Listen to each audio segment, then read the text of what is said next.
Welcome to another Pearl District Town Hall. I'm Ray Davis, and I want to make a few comments before we turn this over to our speakers, which is why you're here. During our last meeting, the Reignite the Committee kicked off the Reignite the Pearl initiative, as you know. And during that meeting, we mentioned that our North Star, our ultimate goal for what we wish to achieve, is to recreate, build our foot traffic back to pre-COVID levels, which we believe will take care of a number of issues that our community is facing. We don't want to just tell you how well we're doing. We want you to tell us as you see and experience the results and the work that's being put in to reignite the Pearl. And let me tell you, we have a lot of work to do, as you all know, and we still have a ways to go.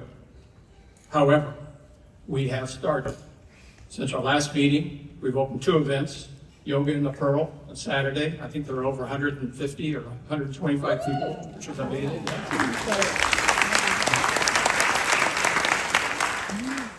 And the Culinary Farmers Market. What do you think? We hope you all are enjoying them. I can tell you there are more to come. Bruce is going to come up and talk to you about the future events, the future things that we've got scheduled. But I want to thank you for supporting them. Thank you for coming out. This community is no surprise to most of us. If we believe in the Pearl, we want it back. Like I said last time, we're mad as hell. We're not going to take this anymore. It's time for us to reclaim what's ours. We're going to do it.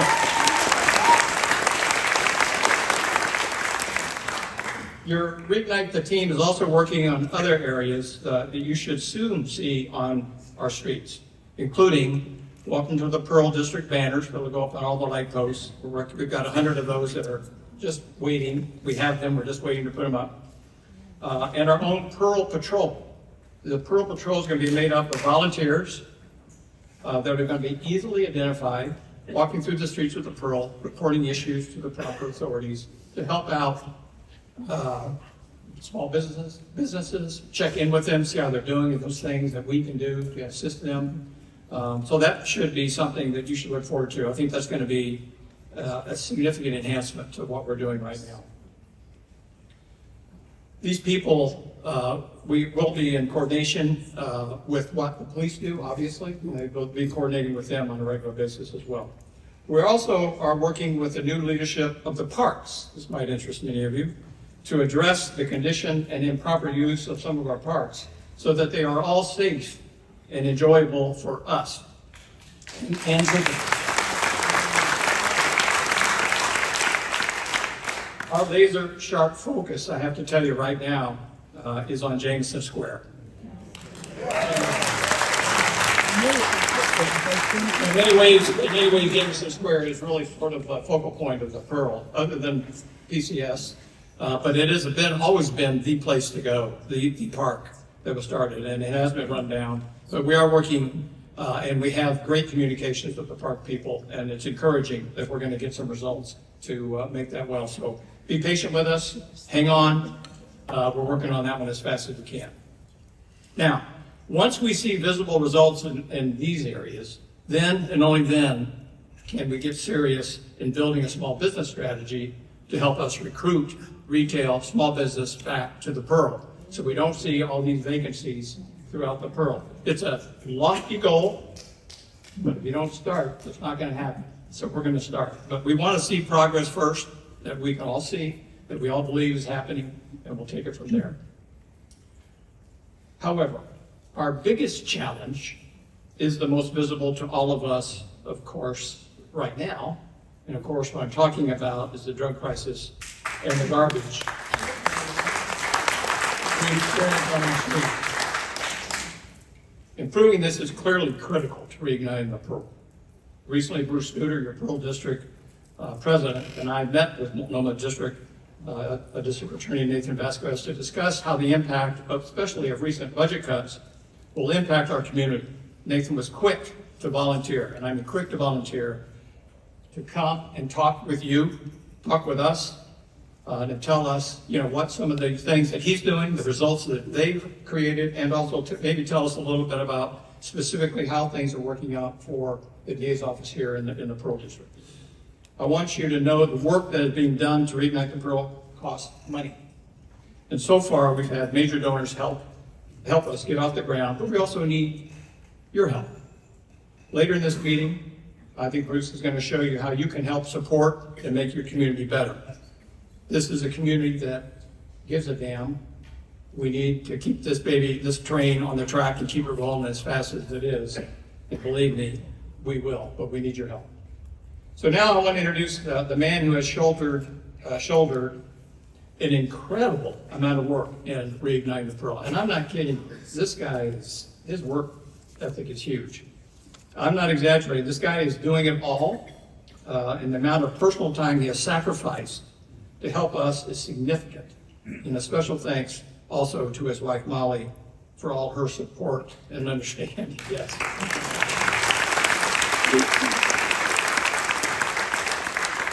So without further ado, ladies and gentlemen, I will introduce to you and call to the stage, to the podium, the president of the Pearl District Association, Bruce Studer. Bruce.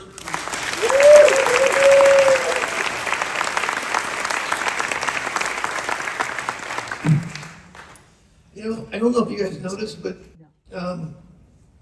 there's a little bit different feeling in the Pearl lately. You know, the fact that we had 200 people at yoga, I was there, he didn't count. And then we had thousands at the first culinary farmers market, more at the second one, and even more at last week's, and it was Father's Day, is a testament to everybody here and to everybody that likes the Pearl, because we're getting people from Slabtown, we're getting people from out of town to come, and that's the main thing. We want to increase foot traffic. We're going to double the size of the farmers market because we've had so much. Yeah. And by the way, I want to shout out to Olivia Clark, who was here, might still be here. She is still here. A supporter of ours, and a big reason that we got the farmers market off to a big start.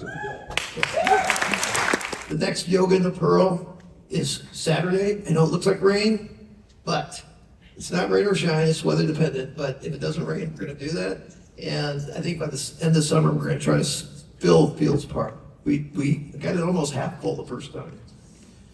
There's art and sports in the Pearl, and then here's the other things that we're working on or having. So the Summer Jazz is at Jameson Park on July 17th. The Portland Criterion, which is the bike race in the North Park lots, is the 15th of August. The Fields Park grand opening we're working on for late August, September. Art in the Pearl is Labor Day, and the Pearl Party's September 19th. And then the final culinary farmers market is September 27th for this year. Just a quick update on Northrop and the Navigation Center shelters. I talked to Skylar Bacher-Knapp this noon because I told her I wanted to get the latest to everybody here. So Northrop first. It's true what you read in the Northwest Examiner today, if you read it. They have it through December. They are going to taper it down. They expect to be out of there late fall. So it's going to be open until late fall. The Navigation Center, which is the greenish building on Nato Parkway, will close in August. And for good, I mean, kind of for good.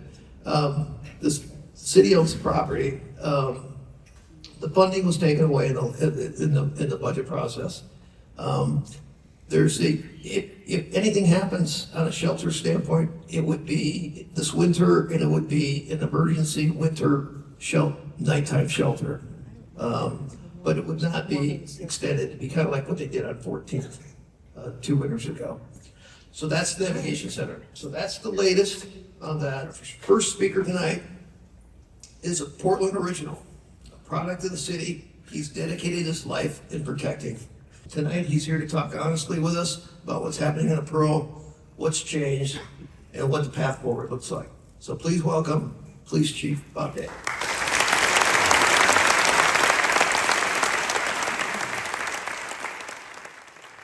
I absolutely believe and understand and see and hear the pain and the frustration that's expressed by Portlanders, and I believe that the police bureau in the city is falling woefully short in the area of public safety. And there's about 1,000 members of the Portland Police Bureau, a little more maybe. We have about 809 police officers today. And when I say police officers, that's from my position all the way down to the 16 we hired last Thursday. So almost 20 more than we had this time last July. So I'm proud of that. It's an inch-stone movement, but it's a movement in the right direction on our way to what I think is probably a number, which should be probably a number north of 1,200. But I'd like to get back to 2005 when it ran about 1,050. The city was about 20% smaller. Instead, today, we're 20% smaller as a police bureau and we're 20% bigger as a city. So I'm pretty passionate about our efforts to hire and recruit. And this past year was one of our first years where we've had a net gain post-2020, and that is an indication, I think, of a lot of positive reasons to celebrate as we move forward. But the 809 sworn members and about 200 to 250 civilian members or professional staff, as we refer to them, need to be the focus of our organizational growth and development. Police Bureau handles about 225,000 calls a year. It's a big city. It's 145 square miles and about 640,000 people. Although we continue to struggle, things are statistically better than they were 5 years ago. With that said, we're woefully behind most major cities, particularly in the area of public safety. My wife and I were in Boston in April. And Boston is about half the geographic size of Portland. It's about 20 to 30,000 more. We went into the city, we stayed in a hotel, we ate at 9 restaurants, we went to a Celtics game at their new arena. And then being the romantic I am, I took the police commissioner out to dinner with his wife one night with my wife, and took a little tour of the city with him. And Boston is thriving. We couldn't get into a restaurant without reservations. The place was alive. And I actually texted Mayor Wilson. I said, I'm saddened and I'm encouraged at the same time. I'm saddened because we are just so woefully behind a fellow blue, progressive, forward-moving city. At the same time, I'm hopeful that maybe this is something we can aspire to. And then the Boston Commissioner pointed out that they have 2,800 police officers, and we have 800. So, you know, there is a need for a little bit of a reality check.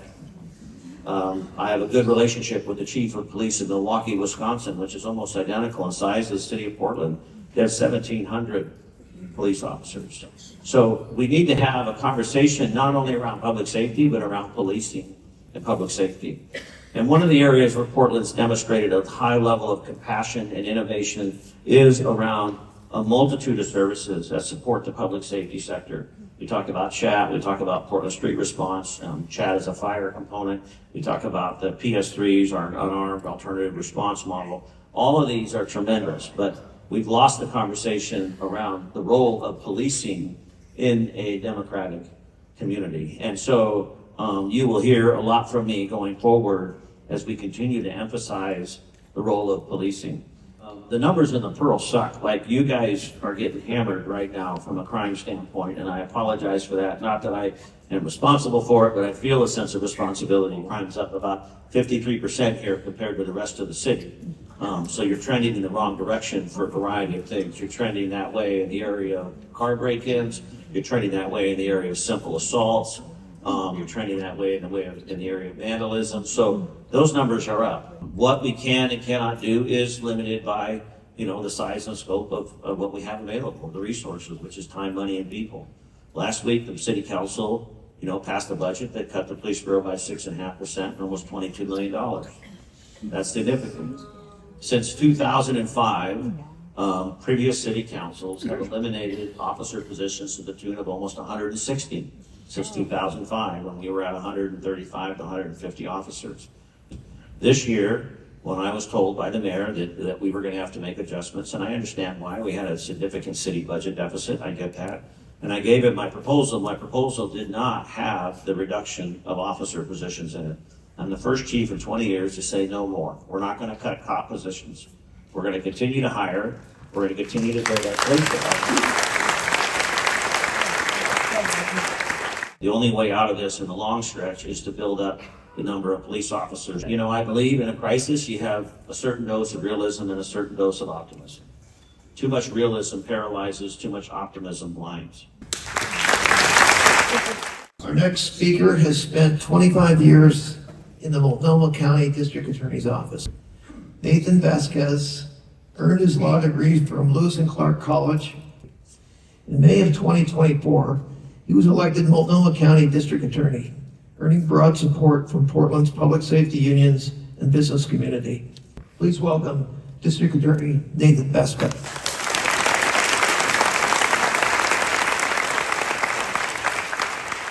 What I heard loud and clear from all of you is that you wanted to see accountability brought back to the city.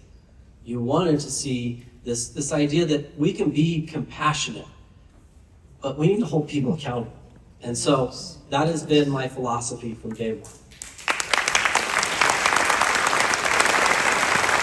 And what I heard from you was, hey, we need a system that works.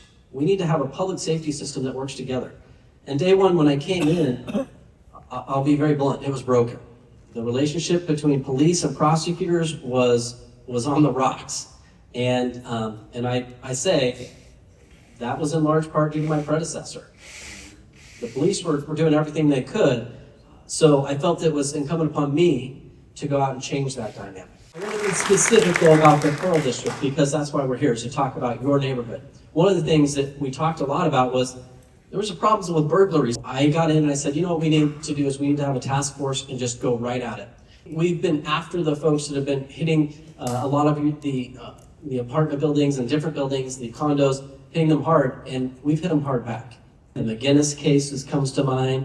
That's one I know that may cause a lot of people to be angered about, but you know, we took him on and we put him in prison and it stopped it. The Redbeard case, that's another one.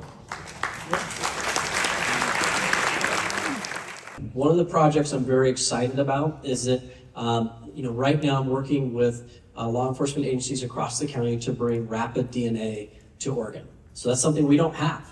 It's shocking to me. We are lagging behind. We're, I think, the only state in the United States that doesn't have rapid DNA. What that is, just real quickly, it's literally a machine that you can plug in DNA samples and get a result in 90 minutes.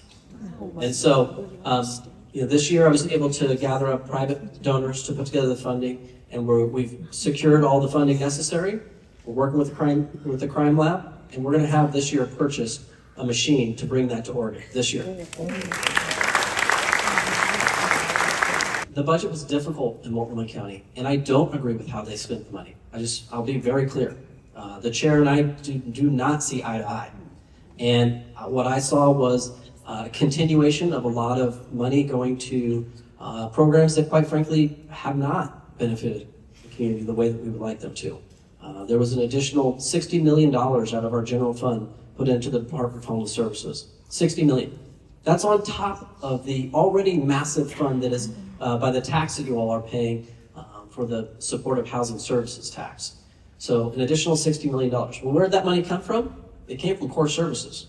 Certainly came from my office, came from the Department of Community Justice, came from the sheriff. So what's happening is there's redirecting of money away from what I believe are, well, not just I believe, what is in statute, are core services of our county. And so what I'll say is, again, I try to be a little bit optimistic, is there'll be a new chair. You'll have that opportunity. And what I'll say is, please choose wisely. There are candidates that are running that I believe will bring us a new direction and do really incredible things for this community. And there's another candidate who will continue to run us in the wrong direction. See, as an elected official, I get to say these things. And I'm going to piggyback a little bit on what Chief Day said again, because again, I'm an elected official, I get to say these things. The petition that's outside to create Safer Portland, I'm a huge supporter. I think if we could invest into 400 more police officers, it would change the course of what we see here. With that change, that could change the course of what you see every day, right now. And so I'm going to urge you to sign the petition, have your friends sign the petition, certainly vote for it. So that's you're going to hear that from me day in, day out. When it comes to the budget, we lost positions. We lost about 19 full-time employees out of my office. It was rough. We lost prosecutors, investigators, staff members. So we had to do a lot of readjustment. It's hard. I made a lot of my employees unhappy. I took 15 attorneys and I had to move them down to make money and free up money so that we could save positions. So We did get one amendment through that was Vincent Jones Dixon and Julie Brim Edwards champion that got some money back to strategic prosecution that saved the burglary task force. So I am continuing with that because I know the impact it has right here in this community. And so I'm pushing hard to keep those things that I believe are going to impact your daily life and make sure that we can do everything to continue to push for those real results. But again, next year will be a new year, new opportunity, new chair. And I think it's incumbent upon all of us to have your voices heard. Because Multnomah County, when we talk about data and how much you spend on public safety, our budget in Multnomah County, we're one of the lowest amounts around the state. So, for example, in Clackamas County, 65% of their general fund goes to public safety. Multnomah County, 45%. So, it's time to have that change. It's time to turn it around. And I'm here tonight because I see, what happens in your neighborhoods. I come here because I love the restaurants, the shops. I take my kids to Jameson's Park. This is part of my home. And I hear you. And I want to also just make sure that you know I'm committed, that I'm with you. Thank you.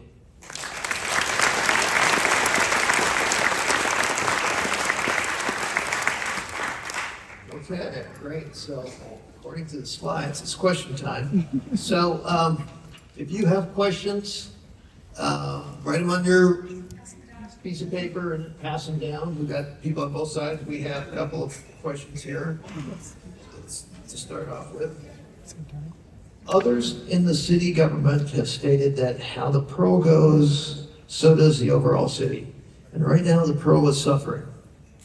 The Reignite, the Pearl team is doing all they can to bring the Pearl back to pre-COVID conditions, which we appreciate. However, as taxpayers, we need help from our local government. So how can we expect and count on the police to arrest the bad guys and then prosecute them so they stay off the streets? It's a two-part question. First, Chief Day. You got any easier ones than that? That's my favorite color or something. This crowd just goes straight to the chase here. So, a couple of things. When we talk about safety, when we talk about crime reduction, it's important to see it as a system, and it starts with enforcement. Remember that we had a small experiment here in the state called Measure 110, which put us well behind the curve. And I would argue that we're still recovering from some of that effect. For many years, our officers were directed not to take enforcement action around, street-level drug use because it was not a crime, and to do so would be not consistent with voters' wishes at the time. So we made that switch here, 18 months ago or however long back that was when that changed. And one thing about police departments is we're a little bit slow to react, and we're warming up to this idea and engaging at a higher level and really using all our available resources towards trying to interdict street level behavior. You might have saw the press release, but just this past week we saw a hand-to-hand deal at Dawson Park, going into the Dawson Park apartments. Officers were being intentional, tried to stop a car, the car took off. We followed it, were able to get the car stopped. 2 people in custody, 10 pounds of fentanyl seized out of the car. So, one of the strategies that we're implementing downtown, and last year we put about 88 drug dealers in the downtown core in federal custody. They're still in custody today. A couple of strategies. One is we have a very close working relationship with the U.S. Attorney's Office, and we try to leverage them as much as possible. But the other thing we're doing is we're using our narcotics team, so these are investigators, not just officers on the street, who are coming in and they're trying to work our way up the ladder. So we see the hand-to-hand deal in your neighborhood, we make that arrest. But we know that that person is not the person who's probably driving the bus, probably 2 or 3 above that. We're not going to get to the cartel down in Mexico, but we can sometimes get out of state, sometimes get, at least a significant quantity. And you should know that that has become a priority for us downtown, including in the Pearl, including with missions and investigative work.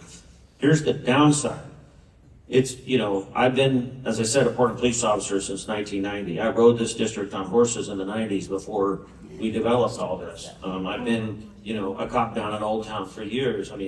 we have fought this and fought this and fought this. And I don't hold out any hope that it's ever going to go away. Addiction's a horrible challenge for our community. But I do want you to know that, and the numbers show it, we are engaging, we are making the arrests, we are partnering around prosecution. I'll let Nathan handle deflection. I think he's been a great leader on that. We are maximizing our narcotics team to try and, find higher up the chain to maybe, cut it off a little bit better. And then we just have to continue to be present. The final piece is, the more visible we are, then we don't even have to make those arrests, because people tend to not commit crimes when they believe that there's actually going to be some type of interdiction. So it's a trade-off. Sometimes we do missions where we want to catch people dealing drugs and have them arrested. Other times, just visibility. And as I said, I was with my command team today talking about ways to increase visibility in the Pearl. So we may see a decrease in drug arrests, but at the same time should see a decrease in drug behavior. So those are a couple of strategies. You want to touch on that? Addiction, as Chief Day said, is a difficult one. We started out, Measure 110 killed us. It just did. I mean, the addiction crisis shot through the roof. Everyone here, I can tell you, a lot of you sitting here probably voted for it, and I would understand why, because we were all sold this kind of bad bill of goods, right? And the reality was that when it became a free-for-all, we suffered. And, our relatives, neighbors, family members, they died. We started this whole new concept called deflection, and boy, that was a disaster from the word go. In Multnomah County, I'll say that. It was, unfortunately, got started right before I took office. My predecessor in the chair developed this program that was basically, if you touch the door at this, they created a whole deflection center. If you touch the door there, home free, done, right? No accountability, no prosecution, nothing. And I told them from the day one, I'm like, this is never going to work. This is never going to work. They got the deflection center off the ground, they got it running, and when you want to talk about some magical thinking, look at the first reports that came out, the numbers, and you look at, and you would think it was working great, but everyone saw. The reality is it wasn't. It went along for a year, and I finally said, that's enough. I love to collaborate, I love to be, kind and nice, but, I'm going to just put my foot down. I'm the prosecutor here, and we're going to start prosecuting people. And you should have seen the looks on their faces and the oh man, the complaining that came out of that room. And I said, it's too bad. This is what we're doing. And you need to get on board. And the shocking part is, I'm not going to sit here and tell you deflection is perfect and it's working great. I'm not. But I'll say, now that we're actually prosecuting people out of it, the numbers have went through the roof of people actually engaging in treatment, showing up, doing it, actually staying involved in the program, connecting with treatment. Do we have a long ways to go? Yeah. Do I think deflection is ultimately the answer? Probably not. I've seen the most success when we talk about individuals using substances is through treatment courts where they stay with them and really work to get people through the treatment process. So, two sides of the coin. One is, yeah, I'm going to push hard for accountability for people that are using substances to get into treatment. On the other side of the coin, the people that are dealing with poison, they're going to go to prison. We need to continue to participate in the system. If you or somebody whose car gets broken into, please report it. It's a pain in the ass. I get it. You are on hold. You don't get a cop. You don't have time. You've just lost your whatever. I get all of that. Please, please, please know that I am not dismissing the archaic experience that you have to go through to report something which seems as minor. But if we don't have that information, that's what we act off of. That's the squeaky wheel. And when I have 145 square miles and I have 650,000 people, I'm going with the squeaky wheel because I can't get to everybody. And so as insignificant as it is, a report online, a willingness to stay on the line with non-emergency, a willingness to take that phone call 7 hours after you made the report, whatever it might be, it does matter because that information does get captured and it does dictate what we do with our finite amount of resources. So please continue to encourage folks to not just be like, well, nobody cares. We do care. What is being done to police the area around Safeway? Active drug dealing in the open, loitering and passed out folks on the sidewalk. Why do I never see police officers in the area?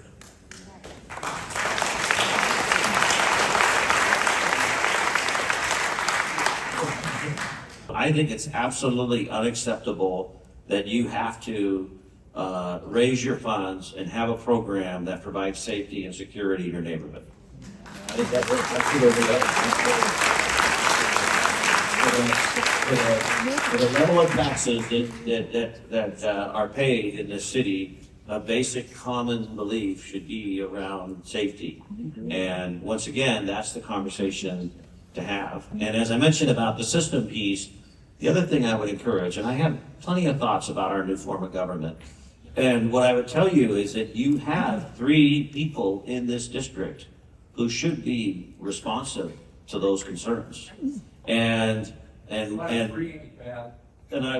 would say with those 3, to be specific in your concerns. You should have a reasonable expectation to be able to go to Jameson and not get hassled. You should be able to have a small business and not have your window broken out multiple times. You should not have to wait 19 minutes for a priority response to a Portland police officer. That's a reasonable value. And I would challenge you with your electeds to have a conversation around those specifics. Don't let them talk to you about public safety. Talk to them about the police. Where do you stand with the police? Do you want more police? Do you support more investigators? Do you know that we only get to about 20 to 25% of the reported child pornography cases in the city of Portland?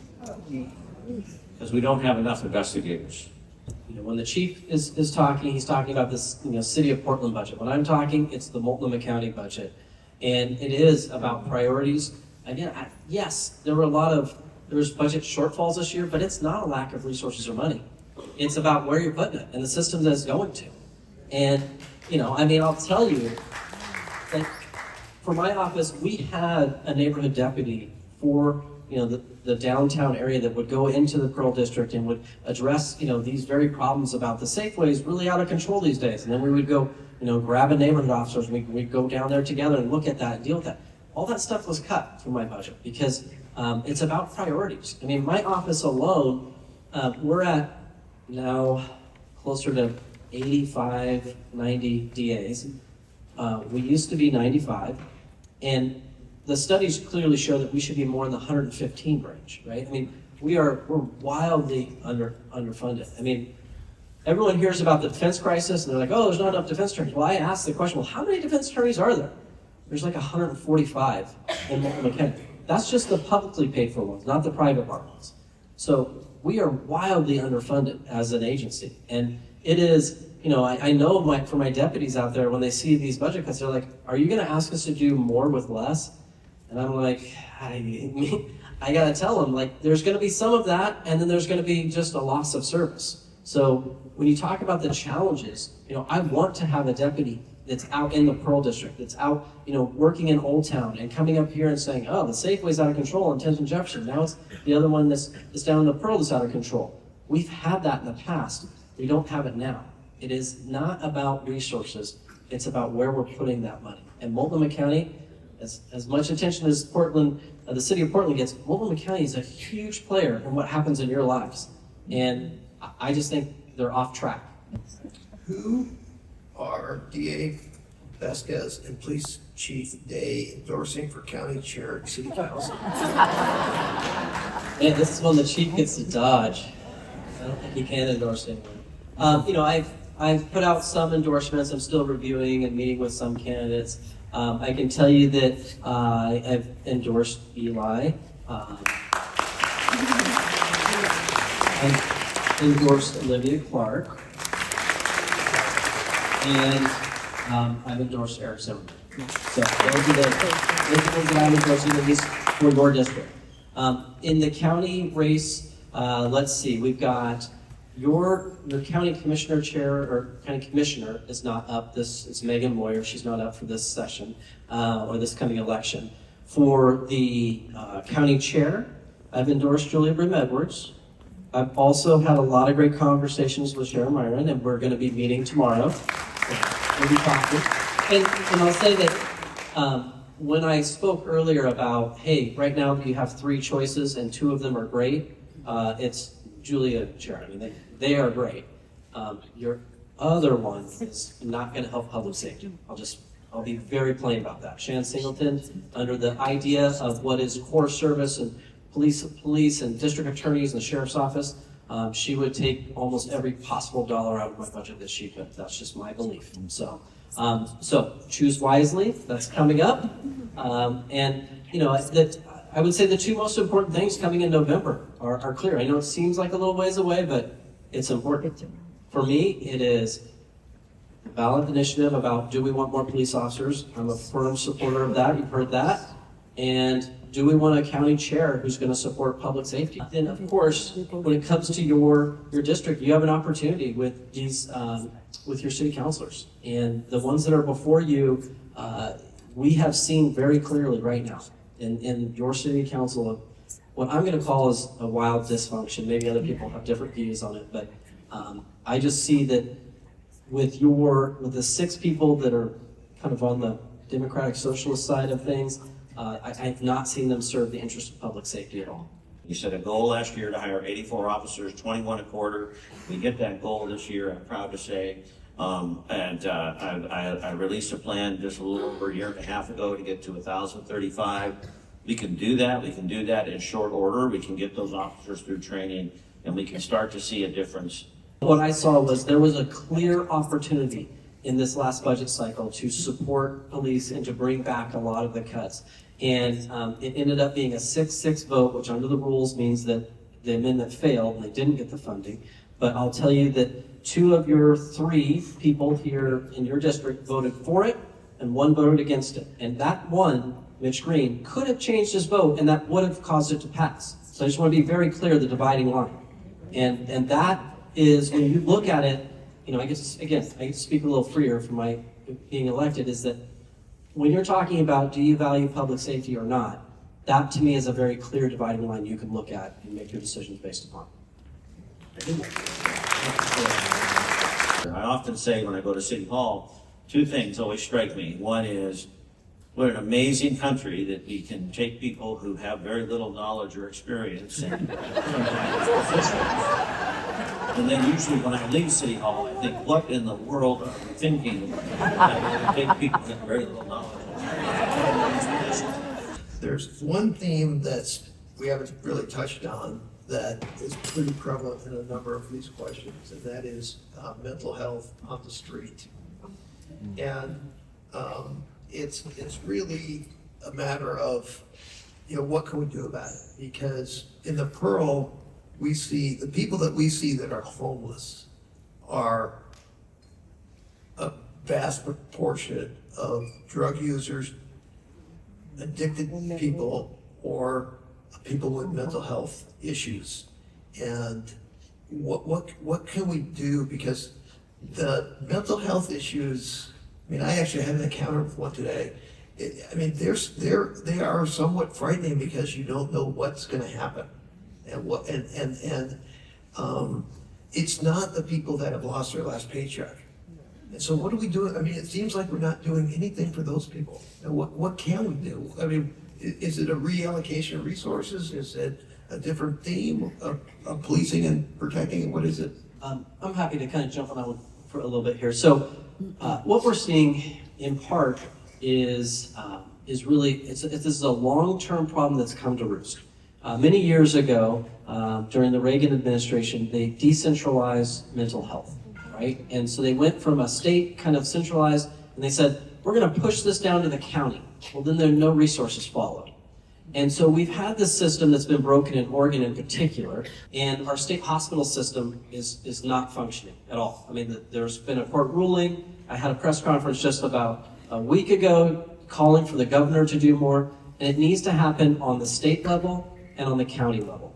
So, you know, what I've been doing is working directly with the governor's office to say, we need more capacity at the state hospital. Because what's happening is we have people that get arrested for crimes, and, you know, they punch someone in the face walking down the street for no reason.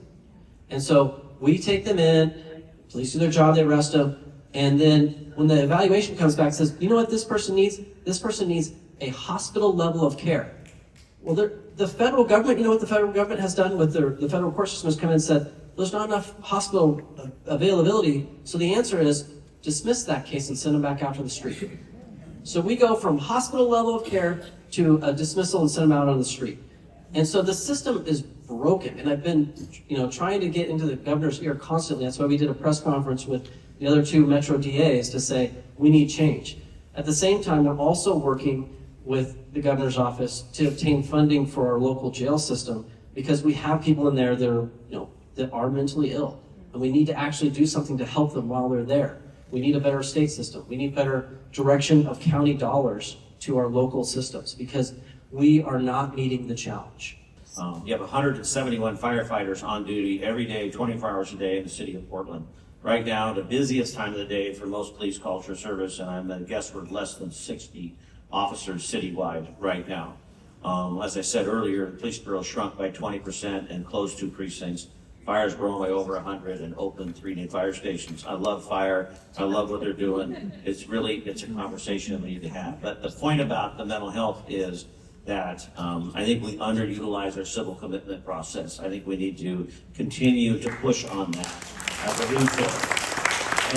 And the reason is the reason that the purpose of laws in a society is to provide a certain level of predictability and certainty. As I drove here tonight, I drove on one side of the road with the belief that people would drive on the other side of the road. When you put a police car on the side of the road, people slow down because of swiftness and certainty, because of an immediate type of response. This morning, for my one-on-one meeting with my deputy chief, it was such a beautiful day. I love the city. We left the Justice Center. We walked the length of Waterfront Park to the Steel Bridge. We walked up through Old Town. We walked through the North Park blocks, through downtown, by Darcel Plaza, through Pioneer Square, eventually made it back to Lonsdale Square, which is right over there by the Justice Center. We were sitting on a bench. It was just such a gorgeous morning, and we were, conducting our one-on-one conversation for the week. Sure enough, a woman started screaming just, the other side of the park. And she was screaming about whatever at whoever. And it's unsettling. And you have 2 30-plus year police officers armed, and I guarantee you, if the chief of police gets on the radio and says, I need some help, I will get help. But it's unsettling because we have an innate desire to feel safe. Every single one of us. We define safety differently. We experience safety differently, but it's human nature. It's what our brain does. It's a gift. There's a great book, The Body Keeps the Score. Dr. Vanderbilt talks about the brain and how it keeps us safe. And so that experience is real, and that uncertainty that comes with people in crisis is real, that we feel. And we need to be willing to step up and be brave and say, okay, there are processes, they're broken, they're not effective, they're not efficient, but there are ways that we can interdict that behavior, and the civil commitment process is part of that, both around intoxication for drug use as well as mental health. We can't give up on that piece. And the police bureau is engaging, but the county and the state have a lot of weight to carry in this, and until we get their attention, we're going to continue to fall short.